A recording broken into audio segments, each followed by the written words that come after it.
اپنے سیکولرزم کا جو اس نے لبادہ اڑا ہوا تھا اس سے وہ سامنے آ گیا ہے کہ it's not a secular country, ایک ہندوتوا سے لتھڑا ہوا ہے، اور جو ہیٹ آئیڈیالوجی، ان کے ہیجمونک ڈیزائنز، یہ ساری چیزیں ان کی سامنے آ گئی ہیں جی، اور وہ اس ایجنڈے پر مکمل طور پر وہ اس پہ عمل درآمد بھی کر رہے ہیں۔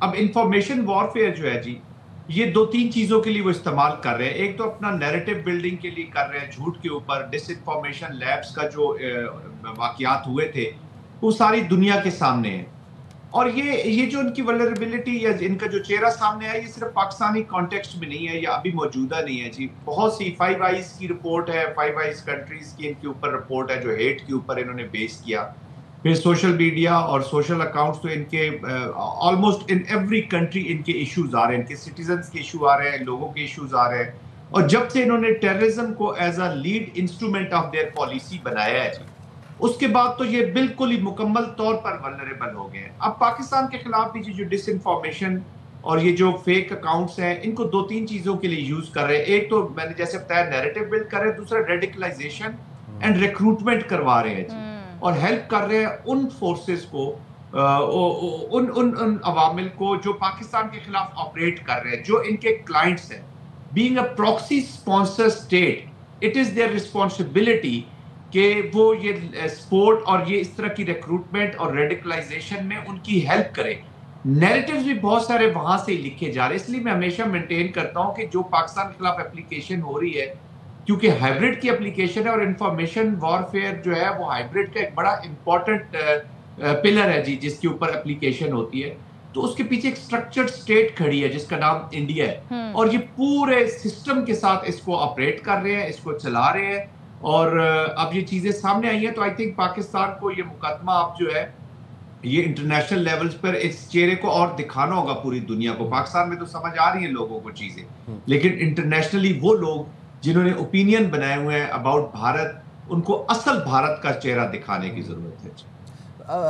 میجر صاحب، بھارتیوں کے لیے اب اس فیچر کا ایکسپوز ہونا تو موت کے برابر ہے، کیونکہ وہ تو پروپیگنڈا ایکسپرٹس ہیں، اور ہم بھی دیکھتے ہیں کہ آفٹر بنیاد مرصوص، آفٹر 10th میں D G I S P R کی اگر بات کی جائے، سکولز میں جا کے، کالجز میں جا کے، یونیورسٹیز میں جا کے اپنی ہر پریس کانفرنس میں وہ یہ بات کرتے ہیں کہ فیک انفارمیشن سے بچیں، ڈس انفارمیشن، مس انفارمیشن سے بچیں، فارورڈڈ ایز ریسیوڈ میسیجز سے بچیں، کوئی انفارمیشن دیکھیں تو اس کی تحقیق کریں۔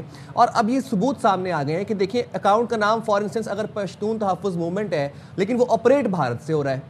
کتنا اہم ہے یہ جو ایکسپوز ہوا ہے تمام تر معاملہ، یہ کتنی بڑی کامیابی سمجھی جا سکتی ہے اس کو؟ دیکھیں کامیابی تو بہت بڑی ہے، جس کا کہنے کا مقصد یہ ہے کہ ہمارے جو ادارے ہیں، جو ہمارا سیکیورٹی اپریٹس ہے، دیٹ از فنکشنل، وہ ان کو ٹریس بھی کر رہا ہے، ٹریک بھی کر رہا ہے، اور وہاں تک پہنچ رہا ہے جہاں سے یہ سرا شروع ہوا ہے جی، جہاں سے ان کی یہ اپلیکیشن ہو رہی ہے وہاں تک پہنچتے ہیں۔ جہاں تک آپ نے بات چیت کی کہ جی یونیورسٹیز میں، کالجز میں انفارمیشن کے اوپر بہت بات چیت ہوتی ہے، دیکھیں سائم، ہمیں ایک چیز یاد رکھنی چاہیے، یہ 21ویں صدی ہے، یہ انفارمیشن جو وار ہے، یہ اب ایک لیڈ وار کا ایک لیڈ پہلو ہو گیا جی، بلکہ لیڈ میں چلی گئی ہے کہ اوپینین میکنگ ہو جاتی ہے۔ ایون پاکستان کے اندر ہم نے دیکھا ہے کہ بڑے سین مائنڈز، پڑھے لکھے مائنڈ بھی جو ہے نا وہ اس کا ٹارگٹ ہو جاتے ہیں، اور ہائبرڈ وارفیئر کی ایک اور خوبی یہ ہوتی ہے کہ یہ جب اپلیکیشن ہو جاتی ہے کسی فیکٹر کی، تو اس کو آپ کو معلوم تب پتہ چلتا ہے جب آپ اس کا وکٹم اور شکار ہو چکے ہوتے ہیں۔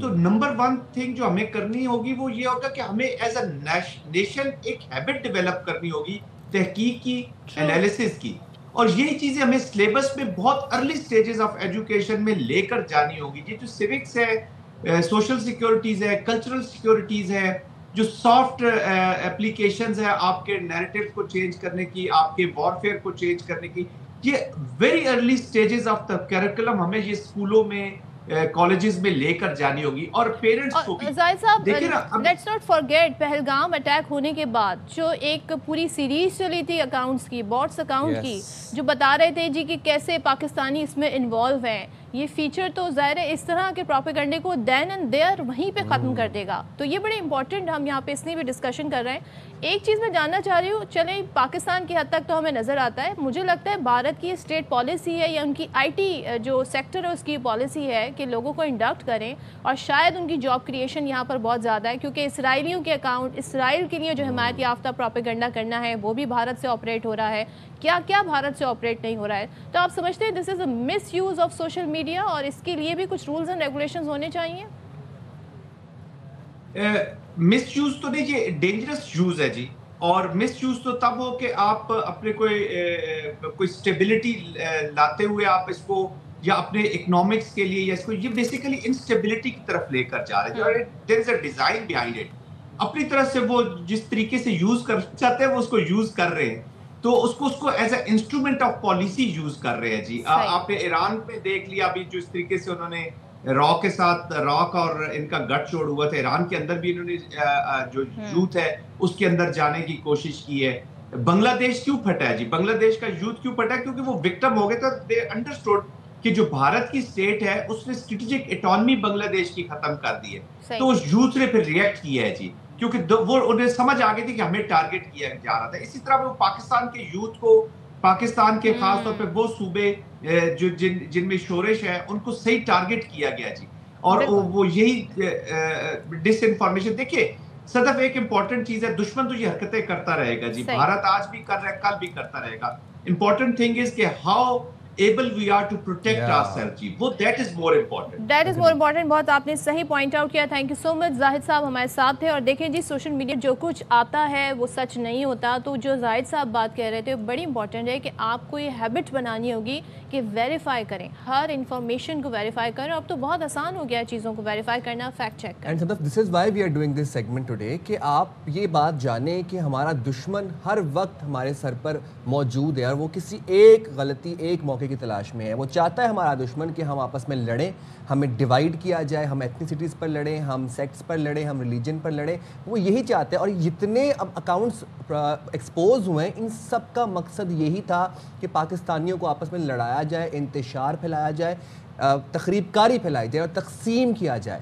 یہ بات آپ جانیے. اور اگر آپ کو لگتا ہے کہ اس میں کوئی فیکچوئل چیز آپ جا کے دیکھ سکتے ہیں ایکس کے اوپر, مطلب یہ وائرل ہے یہ سب اسکرین شاٹس, اور یہ سب گہما گہمی ایکس کے اوپر پڑی ہوئی ہے, سب اسکرین شاٹس ہیں, لوگ اس بارے میں بات کریں. You can go and fact check over there as well. بالکل.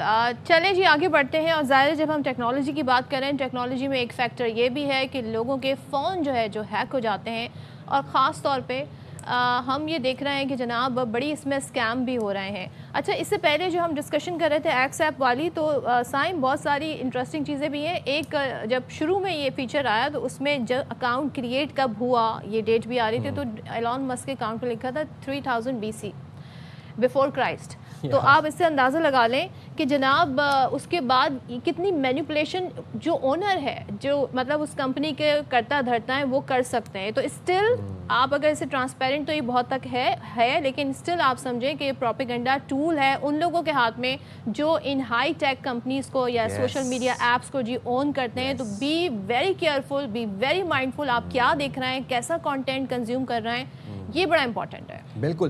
اور دوسری بات یہ ہے کہ آپ کو ویجیلنٹ ہونا پڑے گا. جو چیز بھی آپ سوشل میڈیا پر دیکھتے ہیں آپ نے اس پر بلیو نہیں کرنا. یہ ہم بھی آپ کو یہ بات بتا رہے ہیں اور ہمارے DGISPR بھی بات آپ کو کالجز میں جا کے, یونیورسٹیز میں جا کے بات سمجھاتے ہیں. ڈس انفارمیشن, مس انفارمیشن ہمارے کلچر میں, ہمارے معاشرے میں, سوسائٹی میں سرایت کر چکی ہے. So don't believe whatever you see. اگر آپ کچھ دیکھتے ہیں اس کو ویریفائی کریں, ایٹ لیسٹ 2-3 سورسز سے ویریفائی کریں اور پھر اس کے اوپر اپنا مائنڈ میک اپ کریں, اپنا بیانیہ بنائیں. نو صدف؟ بالکل ایسے ہی ہے. چلیں موونگ فارورڈ ہم اپنے اگلے ٹاپک کی طرف بڑھتے ہیں. اور دیکھیں آج ویسے بھی خواتین کے خلاف جو وائلنس ہے اس کے حوالے سے دن منایا جا رہا ہے, لیکن جو آج کی ہماری سٹوری ہے وہ ہم بہت زیادہ اس طرح کی سٹوریز دیکھ رہے ہیں, اور بہت زیادہ جو نئے جنریشن ہماری ہے خاص طور پہ بچے بچیاں وہ بڑی کنسرن ہیں. اب خواتین کے موبائل فون جی ہیک ہو جاتے ہیں, اکثر و بیشتر ہم دیکھتے ہیں ان کا جو پورا ڈیٹا ہے وہ ہیک ہو جاتا ہے, اور پھر بلیک میلنگ کا ایک سلسلہ شروع ہوتا ہے. ظاہر ہے ان سے رابطہ کیا جاتا ہے, بتایا جاتا ہے جی آپ کا موبائل جو ہے ہم ریکور کروا دیں گے یا جو ہیکنگ سسٹم ہے وہ آپ بالکل ٹھیک کر دیں گے، لیکن آپ ہمیں اپنی پکچرز پرووائڈ کریں، یا پھر مختلف شرائط ان کے ساتھ رکھی جاتی ہیں۔ اب ہوا کیا ہے، اسی طرح کا واقعہ جی کراچی میں پیش آیا ہے۔ زیادتی اور بلیک میلنگ کے الزام میں جی عیدگاہ پولیس نے ایک ملزم کو پکڑا، اور اس ملزم نے پھر جو انکشاف کیے ہیں وہ انکشاف بہت ہی زیادہ حیران کن ہے، اور لاکھوں روپے ایک تو رشوت کی پیشکش پہلے تو اس نے پولیس کو کی، لیکن اس کے موبائل سے ملا کیا یا اس کے انکشافات کیا ہیں یہ ہمیں بتائیں گے نذیر شاہ ہمارے ساتھ موجود ہیں۔ تو نذیر ذرا بتائیے گا یہ سٹوری ایکچولی ہے کیا، کہاں سے سٹارٹ ہوتی ہے اور ملزم کیا بتاتا ہے؟ دیکھیں صدف، یہ انتہائی اہم اسٹوری ہے جو نہ صرف کراچی بلکہ پاکستان، دنیا بھر میں تمام وہ لوگ جو موبائل فون استعمال کرتے ہیں ان کے لیے بہت اہم ہے۔ عیدگاہ پولیس کی جانب سے ایک ایسے شاطر اور ماہر ملزم سمیر خان کو پکڑا گیا جس کی شکایت ایک شادی شدہ خاتون کنول ناز کی جانب سے کی گئی تھی کہ وہ اس کو مستقل کچھ ایسے میسیجز بھیج رہا تھا جو تو خاتون کے نمبر سے رہتے، لیکن اصل میں اس کے پیچھے وہ ماسٹر مائنڈ تھا جو اس سے اپنا مکروہ فعل یا اپنے مذموم مقاصد حاصل کرنا چاہ رہا تھا۔ پولیس کی جانب سے جب اس کے اوپر ابتدائی تفتیش کی گئی تو اس شخص کے موبائل سے 400 سے زائد ایسی ویڈیوز برآمد ہوئی جو نازیبہ تھی۔ اس کیس کو ہائی پروفائل قرار دیا گیا، پولیس نے اس کا مزید ریمانڈ حاصل کر لیا ہے، اور اس پر ہم نے خصوصی رپورٹ بھی تیار کی ہے جسے میں نے خود جا کر اس ملزم سے بات کی، پولیس سے بات کی ہے۔ پہلے آپ وہ دیکھیں، ملاحظہ فرمائیں۔ ٹھیک ہے۔ موبائل فون پر لنک بھیجا، سوشل میڈیا اکاؤنٹ ہیک کیا اور بلیک میلنگ شروع۔ اس کو ہم تھانے پہ لے کر آئے تو ہم نے اس کے سیل فون کو چیک کیا۔ سیل فون میں کچھ 400 سے ابو ایسی ویڈیوز تھیں جو بالکل فاش تھیں اور مختلف لیڈیز کے ساتھ تھیں۔ جب ہم نے اس کو انٹروگیٹ کیا تو اس نے پھر خود بتایا کہ جی میں لوگوں کو پہلے لنکس بھیجتا ہوں، لنکس بھیج کے میں ان کی آئی ڈیز کو ہیک کرتا ہوں۔ آئی ڈی ہیک کرنے کے بعد اس کی مڈس اپرینڈی یہ ہے کہ یہ اس میں سے خواتین کے نمبر کو تلاش کرتا ہے۔ ملزم نے پولیس کو 5 لاکھ روپے سے رشوت کی آفر شروع کی جسے 20 لاکھ تک لے گیا۔ سٹارٹنگ ہی 5 لاکھ سے کی کہ جی میں آپ کو 5 لاکھ دیتا ہوں اور آپ مجھے یہاں سے جانے دیں، اور وہ فیملیز کو بھی آفر کرنے لگے، پھر 5 سے 10، 15 اور 20 پر بھی گیا۔ گرفتار ملزم کہتا ہے میں بہت شرمندہ ہوں، مجھ سے غلطی ہو گئی، آئندہ نہیں کروں گا بلکہ شادی کر کے اچھی زندگی گزاروں گا۔ ویب سائٹ صرف اس میں لنک جنریٹ ہوا ہوتا ہے، ہر چیز تو وہی بھی ہوتی ہے سر۔ تو وہ ویب سائٹ کا لنک جو ہے اس کو کاپی کر کے تھرڈ پرسن کو سر سینڈ کرتا تھا، جس کو اگر میں سینڈ کرتا تھا وہ آئی ڈی اپنی انسٹاگرام کی ڈالتی تھی تو وہ آئی ڈی میرے پاس آ جاتی تھی، جو جی میل کی ڈالتی تھی تو جی میل کی آ جاتی تھی سر۔ تو وہ آئی ڈی ہیک کر کے پھر میں لڑکیوں سے باتیں کرتا تھا سر، چیٹ کرتا تھا۔ پولیس کے مطابق نہ صرف پولیس بلکہ سی ٹی ڈی بھی اس کیس پر تفتیش کر رہی ہے۔ خواتین کے فون ہیک کرنے والا بلیک میلر تو پکڑا گیا، لیکن متاثرہ فیملیز کہتی ہیں اس کے خلاف تحقیقات مکمل کر کے سخت سے سخت سزا دلوائی جائے تاکہ اس کی باقی عمر جیل میں گزرے۔ کیمرامین ذیشان مرغوب کے ساتھ نذیر شاہ، ARY نیوز، کراچی۔ آپ اندازہ لگائیں، ایک تو کہتے ہیں نا چوری اوپر سے سینہ زوری، اتنے زیادہ گھناؤنا کام کرنے کے بعد جو پولیس کو رشوت کی پیشکش کی گئی وہ 20 لاکھ تک کی گئی۔ اب آپ اندازہ لگائیں کہ کتنا انفلوئنشل اور ظاہر ہے میں کہوں گی مالدار ملزم ہے جو یہ کام کر رہا ہے، اور یقیناً یہ ایک کہتے ہیں نا کچھ لوگوں کی ایسی عادات ہوتی ہیں، کچھ ایسے شوق ہوتے ہیں جو اس طرح کے کام پر انہیں مجبور کرتے ہیں۔ لیکن نذیر سے میں جاننا چاہوں گی، نذیر بتائیے گا یہ تو کوئی بڑے ہی ہائی پروفائل معاملہ لگتا ہے اور کافی عادی مجرم بھی معلوم ہوتا ہے، تو یہ جو رقم دینا چاہ رہا ہے یہ رقم اس نے ویسے بٹوری بھی اسی دھندے سے ہے، یعنی کہ جال سازی کر کے؟ دیکھیں صدف، سب سے پہلی بات تو یہ جاننے کی ضرورت ہے کہ یہ ملزم کس کے ساتھ مل کر اور کب سے کام کر رہا تھا۔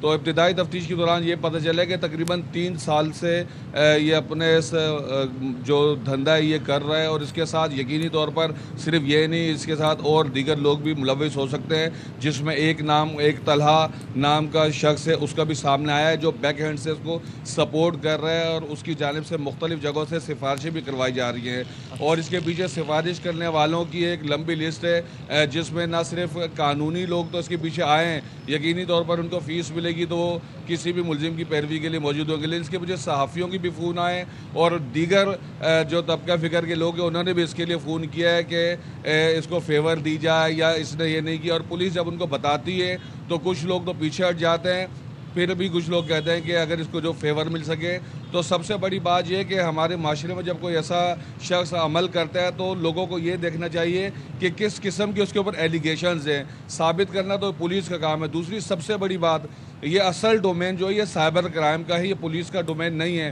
لیکن پولیس نے اس پورے کیس میں سب سے اچھی جو بات کی ہے, ایس ایچ او سے جب میں نے کہا کہ آپ کا کیس تو نہیں ہے, تو اس کا یہ کہنا تھا جب خاتون ہمارے پاس آئی اور اس نے ہمیں یہ تمام باتیں بتائی, جو شادی شدہ تھی لیکن ہمیں شوہر کو لے کر آئی تھی, انہوں نے بہت عقلمندی کا کام کیا.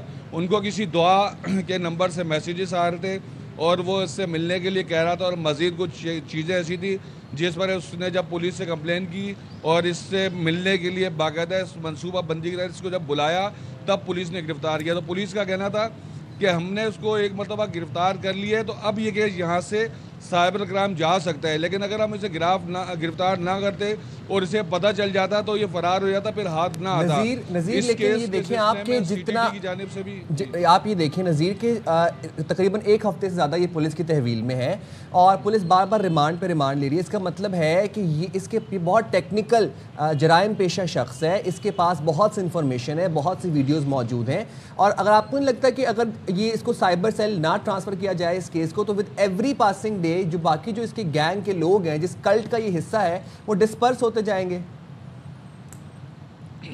دیکھیں اس کے اوپر پولیس کی جانب سے ایک تحقیقاتی کمیٹی بھی بنائی گئی ہے جس میں ایس ایچ او, تفتیشی افسر اور تمام اس کے اوپر مشتمل ہے, جنہوں نے اس سے بات بھی کی ہے اور دیگر شواہد بھی اکٹھے کیے ہیں. پولیس سے ہماری جو اسپیسیفک اس کے موبائل فون, جو 2 موبائل فون ہیں, ہماری اس سلسلے میں جب بات ہوئی ان کا کہنا ہے کہ ایک موبائل فون اس کا خاصا اہم ہے, لیکن ہم اس کو ہاتھ بھی نہیں لگا رہے. ہم نے صرف جو ابتدائی طور پر دیکھا تھا ہم اس لیے اس کے اوپر کچھ نہیں کر رہے کہ ہم سے کوئی ایویڈنس ضائع نہیں ہو جائے. پولیس اس پورے معاملے میں بہت احتیاط سے کام لے رہی ہے اور وہ یقینی طور پر اس ملزم کو سزا دلوانا چاہتی ہے. اس کا mobile phone C T D بھی بھیجا گیا تھا, وہاں پر بھی اس سے سوال جواب کیے گئے. اس کے علاوہ گزشتہ روز اس کا سی آر او بھی کیا گیا, جو کسی بھی ملزم جب اس کو گرفتار کیا جاتا ہے تو اس کا ایک مجرمانہ ریکارڈ تیار کیا جاتا ہے, اور یہ بہت ضروری ہوتا ہے کہ کل کو اگر دوبارہ یہ پکڑا جائے تو ماضی کا اس کا ریکارڈ دیکھا جائے گا اس سے پہلے کس جرم میں پکڑا گیا تھا. پولیس کے بعد ہم نے سائبر کرائم میں بھی بات کی تھی, تو ہمیں سائبر کرائم کے جو ایف آئی اے کے افسران ہیں, این سی سی آئی اے کے, ان کی جانب سے کہا گیا کہ یہ بیسیکلی ڈومین ہے ہی سائبر کرائم کا, لیکن پولیس نے چونکہ اچھا کام کیا ہے کہ اس کو گرفتار کر کے اب ریمانڈ بھی حاصل کر لیا ہے, تو اب یہ کیس باقاعدہ طور پر ایف آئی اے کی ٹرانسفر کیا جائے گا اور اس سے مزید تفتیش کی جائے گی تاکہ اس کے نیکسس کا پتہ چل سکے. ہونا چاہیے بیکاز یہاں پر ٹیکنیکل ایشوز بہت ہیں. تھینک یو سو مچ نذیر شاہ, ہمیں آگاہ کر رہے تھے. اور جناب ہم یہ جاننا چاہ رہے ہیں کہ کیسے یہ جو لنکس بھیجے جاتے ہیں نا آپ کو واٹس ایپ میسج کریے, ایس ایم ایس کے ذریعے, پھر وہ لنک جب لوگ آن کرتے ہیں تو ان کا موبائل فون ہیک ہو جاتا ہے اور پھر ان کا موبائل سے ڈیٹا جو ہے وہ چلا جاتا ہے اور پھر ایک بلیک میلنگ کی کہانی, ایک سلسلہ شروع ہوتا ہے. میں تو اس ملزم کے اوپر حیران ہوں, کتنے آرام سے اور معصومیت سے کہہ رہا ہے کہ بس میں نے لنک بس بھیجا تھا, لنک کاپی کر کے میں نے پیسٹ کر دیا. یہ پراپر کوڈنگ ہے اس لنک کے پیچھے. مجھے آپ کی اس بات سے ایک چیز ذہن میں آئی کہ کیا اس طرح کی چیز قانوناً جرم سمجھی جاتی ہے کہ آپ نے کسی کو, وہ کہے گا جی میں نے تو ایک معصوم سا ایس ایم ایس بھیجا اور وہ لنک مجھے نہیں پتا تھا کیا تھا. تو بہت سارے میسیجز ہمیں بھی اس طرح کے آتے ہیں, مخاطب کر کے آتے ہیں, خاص طور پہ جب کوئی سیل کا سیزن آ رہا ہو نا, تو باقاعدہ کیونکہ آپ کا نمبر جو ہے جہاں جہاں سے آپ نے پرچیزنگ کی ہوتی ہے آپ کا نمبر ان کے پاس ہوتا ہے, تو آپ سمجھتے ہیں ہمیں وہ لوگ کانٹیکٹ کر رہے ہیں. لیکن اس ملزم نے یہ بھی بتایا کہ خاص طور پہ خواتین کے نمبر جو ہے وہ کسی بھی طریقے سے حاصل کرتا تھا اور پھر ان سے یہ اس طریقے کی بلیک میل کرتا تھا. اگریڈ. اور انسانی فطرت یہ ہے کہ انسان بڑا کیوریس ہوتا ہے, ٹھیک ہے. اگر آپ کو کوئی لنک آ رہا ہے ہم فوراً اس لنک کے اوپر کلک کرتے ہیں اور لنک کھول لیتے ہیں. تو ہمارے ساتھ موجود ہیں سائبر ایکسپرٹس, اظفر ہمارے ساتھ موجود ہیں. اظفر ذرا بتائیے گا, یہ جو لنک فارورڈ کرتا تھا یہ ملزم, وہ تو کہہ رہا ہے کہ میں بس کاپی کر کے پیسٹ کرتا, یہ لنک کے پیچھے پراپر پروگرامنگ ہے, اس کے پیچھے کوڈنگ ہے, کوئی سافٹ ویئر موجود ہے کہ اگلے بندے کا پورا فون ہی ہیک ہو گیا؟ جی اس کے پیچھے بالکل ہے, اور سب سے اہم بات یہ ہے کہ اس کے کو ڈیٹا اس میں جب فیچ کر رہا ہے تو وہ سورس کو یوز کرتے ہوئے اس ڈیٹا کو ریٹریو بھی کر رہا ہے, یعنی ڈیٹا اپنے پاس بھی رکھتا ہے. تو یہ بہت اہم ہے جاننا کہ وہ اس کے پاس ساری سورس فائل بھی ہوگی اور ڈیٹا اس نے اپنے پاس پورا اس کا بیک اپ بھی کیا ہوگا. ظاہر ہے جب بھی پہلے اس نے ڈیٹا ہنٹ بھی کیا ہے, سرچ بھی کیا ہے, ٹائپ جو جس طرح کا ڈیٹا وہ چاہ رہا ہے, تو ظاہر ہے وہ سمپل ایسی ایپس بھی ہیں جن سے یہ ہو جاتا ہے, لیکن یہ جس لیول پہ کاروائی ہوئی ہے اس میں تو انہوں نے پورا پلان کیا ہے. اچھا اسفر ایک چیز بتائیے, جو ایک یوزر ہے اس کو کیسے پتہ چلے گا؟ لیٹ سپوز میرے پاس اس طرح کا کوئی میسج آتا ہے جس میں لنک ہے اور مجھے بظاہر وہ لگ رہا ہے کہ جی یہ کوئی شاپنگ ایپ ہے جس نے مجھے, کوئی اسٹور ہے, ای اسٹور ہے جس نے مجھ سے رابطہ کیا, میں یہ دیکھ لوں بھائی کیا سیل ہے, کیا لنک آیا ہے, لیکن کوئی ایسے ہنٹ اس میں ہوتے ہیں جو بتاتے ہیں کہ جی یہ فیک نمبر سے آیا ہے یا کوئی جعل ساز ہے یا کوئی اسکیمر ہے, تو ہم کیسے آئیڈینٹیفائی کریں؟ جی اچھا, بالکل عام سمجھ کے لیے اگر آپ اکثر غور کیا کریں تو کبھی ہیش ٹیگس کا استعمال ہوتا ہے, کبھی .com کے بجائے .cc ہوتا ہے. ابھی ای چالان شروع ہوئے ہیں تو اس میں بھی ہم دیکھتے ہیں کہ وہاں پہ بھی لوگ فیک لنکس بنا رہے ہیں. تو فیک لنکس کرنے کا ایک تو یہ پتہ چل جاتا ہے کہ اس میں اس کی کوڈ میں کوئی آپ کو پتہ ہی چل جاتا ہے کہ نارمل .com یا .pk یا جو مستند لنکس ہیں اس کی ایک چیز ایک تو پتہ چل جاتی ہے لنک کی کریشن سے.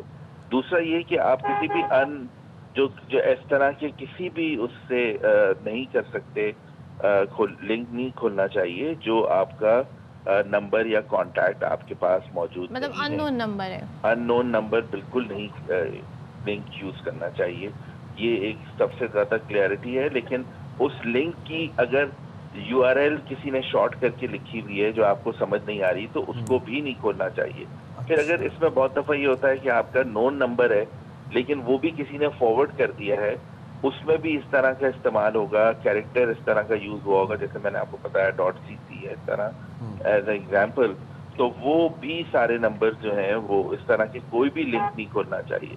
سو لنک ہمیشہ جو ہے وہ دیکھ کے کھولنا چاہیے کہ جس میں کمپلیٹ ڈومین کا کیریکٹر ہو, ڈومین دکھ رہا ہو, ویب سائٹ دکھ رہی ہو, اور کوشش یہ کرنی چاہیے کہ سیف براؤزنگ کے ساتھ اس کو یوز کیا. اچھا اسفر, اور یہ جو تمام طرح آپ نے بات کی ہے یہ نہ صرف ان لنکس کے لیے جو آپ کو واٹس ایپ یا جو آپ کو SMS کے تھرو آ رہے ہیں, بلکہ اکثر آپ جب براؤزنگ کر رہے ہوتے ہیں, آپ کچھ ریسرچ کر رہے ہیں, کوئی آن لائن گیم کھیل رہے ہیں, کوئی آن لائن مووی دیکھ رہے ہیں, تو وہ مووی چلنے سے پہلے بہت سارے پاپ اپس آ جاتے ہیں, ونڈوز آ جاتی ہیں, پرمیشنز مانگتے ہیں آپ کے, ایکسیپٹ, وہاں پر بھی کچھ لنکس آ رہے ہوتے ہیں. وہ لنکس بھی اتنے ہارمفل ہیں, وہ لنکس میں اندر بھی یہ کیپیسٹی ہے کہ آپ کا فون یا لیپ ٹاپ ہیک کر سکتے ہیں. جی وہ بھی ہوتا ہے, لیکن اس میں دیکھیں ہر طرح کی ہوتی ہیں. کچھ تو ایڈورٹائزنگ لنکس ہوتی ہیں, کچھ ڈائریکٹ دوسری طرف ڈائریکٹ کرنے کی لنکس ہوتی ہیں. ہمیں کیئرفل یہ کرنا چاہیے کہ ہم سیف براؤزنگ کریں, جس میں سب سے پہلے ہمیں یہ دیکھنا چاہیے کہ کیا ہم بہت سارے ٹیبس کھول کے اپنی فوکس لیول پہ کتنا رکھ سکتے ہیں.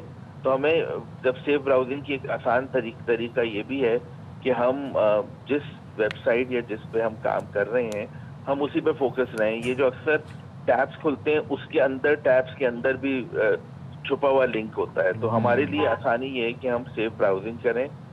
ہر لنک ڈینجرس نہیں ہوتا, ہر لنک جو ہے وہ اس کا مقصد صرف اسکیمنگ نہیں ہوتی. آپ نے کہا ہر لنک ڈینجرس نہیں ہوتا, تھوڑا سا بتا دیں جو لنک ہوتے ہیں, کیا یہ جو ہم کہتے ہیں موبائل فون ہیک ہو گیا, اس کا تو مطلب یہ ہوا کہ آپ کی فوٹو گیلری بھی ہیک ہو گئی, آپ کا جو آن لائن بینکنگ ایپ ہے وہ بھی ہیک ہو گیا, آپ کے پاسورڈ بھی ہیک ہو گئے کیونکہ وہ سیو ہوئے ہوتے ہیں, اسی طریقے سے آپ کی جو واٹس ایپ میسیجز ہیں وہ بھی ہیک ہو گئے. کیا سب کچھ ہیک ہو جاتا ہے, کچھ فیچرز ہیں اس تک لمیٹڈ ہوتے ہیں یہ لنک؟ جی بالکل, اس میں سب سے زیادہ اہم یہی ہے, جیسے میں پہلے کہہ رہا تھا کہ یہ پروٹیکٹڈ لنک جو ہے وہ یہ جو استعمال ہو رہے ہیں اسکیمنگ کے لیے, ان کی نومن کلیچر یا جو عام فہم میں بتاؤں گا جو اس کے کیریکٹرز ہیں وہی بتا دیتے ہیں اکثر. اور اگر نہ بھی ہو تو آپ جو ان نون چیز ہے اس سے آپ جان سکتے ہیں. سیف لنکس وہ ہوتے ہیں جو مستند ویب سائٹ سے ہوتے ہیں جو آپ جان سکتے ہیں. تو اس میں سب سے زیادہ خیال یہ رکھنا ہے ہم نے کہ ہم بس ان آتھرائز اس پہ نہ جائیں. دوسرا یہ کہ اینٹی وائرسز اور اپنا جو آپ کا ڈیٹا ہے اس کو بھی آپ کلیئر کر سکتے ہیں, دیکھ سکتے ہیں سیف براؤزنگ کے تحت. تیسری چیز یہ ہے کہ ڈفرینٹ پراکسیز یا جو اور استعمال کرتے ہیں لوگ دوسرے نیٹ ورک VPNs وغیرہ, اس میں بھی اپنے کیئرفل براؤزنگ کرنی ہے. تو لوگوں کو پہلے یہ شعور آنا چاہیے کہ جب وہ کیئرفل براؤزنگ کریں گے, ڈومینس جو ایسے ریسٹرکٹڈ ڈومینز ہیں, اور اکثر حکومت پاکستان بھی گائیڈ کرتی ہے